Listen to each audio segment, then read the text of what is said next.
জাম খাবেন আর মুখ রঙিন করবেন না সেটা কি হয়? আসসালামু আলাইকুম, this is Ershad. Welcome back to my channel again. আজ দেখতে চলেছি জাম ভর্তা। যেকোনো ভর্তার কথা শুনলেই আমার জিভে পানি চলে আসে। কেন? কারণ ভর্তার স্বাদ নেননি এমন হয়তোবা কোনো মানুষই খুঁজে পাওয়া যাবে না। বন্ধুরা, সেই ভর্তাটা যদি জামের হয় তাহলে কেমন হয় বলুন তো? জাম ভর্তা প্রসেসিংটা অত্যন্ত সহজ। খুব একটা বেশি উপকরণ লাগে না এইটা তৈরি করতে। শুধুমাত্র কাঁচামরিচ, লবণ, শুকনা হলুদ আর সরিষার তেল। আর সঙ্গে তো অবশ্যই রসালো জ্যাম থাকবেই। ব্যাস, এইবার সবগুলো উপাদান এক জায়গায় করে মেখে নিন, তৈরি হয়ে যাবে রসালো এবং টক মিষ্টি কম্বিনেশনের জাম ভর্তা। আপনারা সবাই জানেন আমার গিন্নি এই সমস্ত রসালো ফলের ভর্তা তৈরিতে বেশ দক্ষ।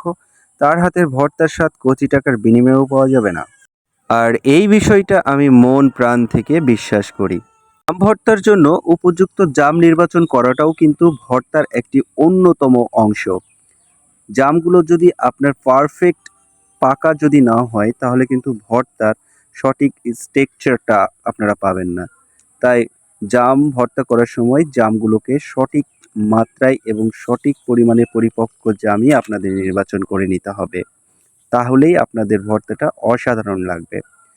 তো আমার গিন্নি ভর্তা প্রসেসিংটা প্রায় শেষের পথে। খুব বেশি সময় লাগলো না। যেহেতু এই জামগুলোকে কাটা ছেঁড়ার কোনো বালাই নেই, তাই একটু পানি দিয়ে ধুয়ে নিলেই হয়ে যায়। অলমোস্ট ভর্তাটা হয়ে গেছে। আমি এবার টেস্ট করব। অসাধারণ, অসাধারণ। কোনো কথা হবে না। সুপার! আসলে জাম ভর্তাটা এত স্বাদের হয় আমার জানা ছিল না। খুবই, খুবই স্বাদ। সেই স্বাদ! আহা! মন ভরে গেল। ভিডিওটা আজকে এই পর্যন্ত। আপনারা সবাই ভালো থাকবেন, সুস্থ থাকবেন। বাই, টাটা, আল্লাহ হাফেজ। দেখা হবে নেক্সট কোনো আরেকটি ভিডিওতে।